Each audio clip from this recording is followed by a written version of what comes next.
Well, as Turkey continues its military operation against Kurdish fighters there, the UN reporting tens of thousands of civilians are on the run seeking safety, and as many as 100,000 people may already be displaced. The chaos making it hard to monitor the situation, but one group is now giving us a picture of what is happening on the ground there. Steve Gumaer is the founder and president of Partners Relief and Development. Steve, good morning and thank you for being here. So tell us what you know and what you are seeing.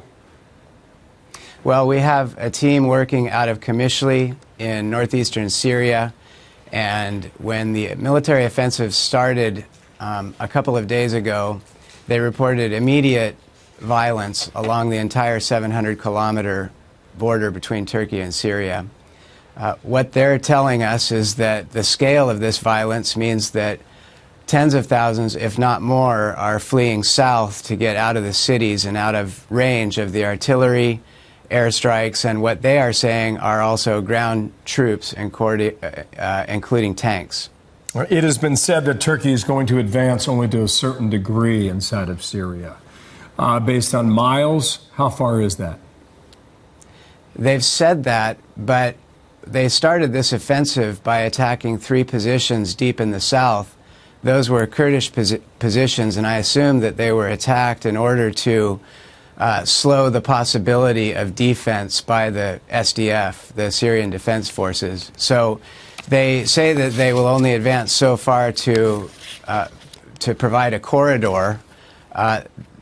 None of the Kurds believe that, and as the reports that we've been getting suggest that they won't stop at that corridor. What is your boundary. sense then for how long this could last, Steve?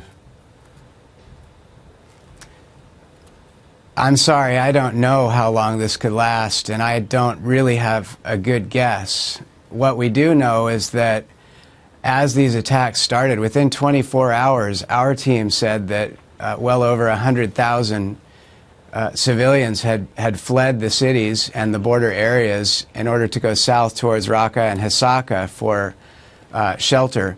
This morning, just a few minutes ago, I got another message from our team in Syria, and they said that the number is far over 100,000. I know that the reported numbers by UN agency and the IRC suggest a smaller number.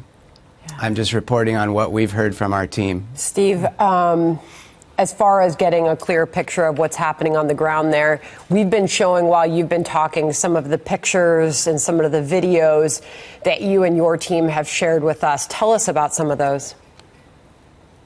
Well, you can see that there are cars clogging the major arteries out of the cities. Those are Kurdish people with their families and friends and whoever else they can put in their cars, headed south. They're heading south either to the shelters or homes of loved ones or friends, or they're taking shelter in schools and existing public buildings. Remember, most of the public buildings were already flattened by ISIS during their occupation, so there aren't that many buildings standing.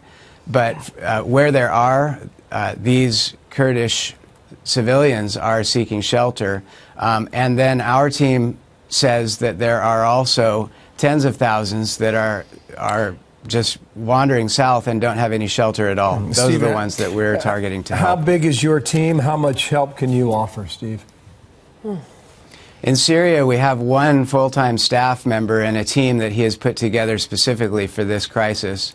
That team will be between 20 and 30 people. Yeah. Our team overall is 75 full-time staff members, and the amount of delivery that we can make depends on the amount of money that we're able to send. Steve, I was having a reaction as I was bringing up a picture of a little girl.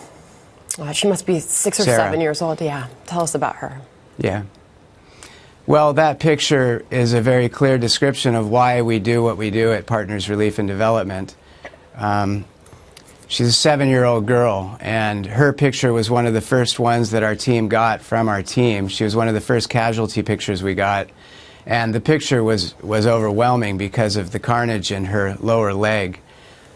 In the picture, you may think that she didn't survive that injury, but she was rushed to the hospital where her leg was amputated, and we have received pictures of her now recovering, and she survived. But that 7-year-old girl, that's why we do what we do.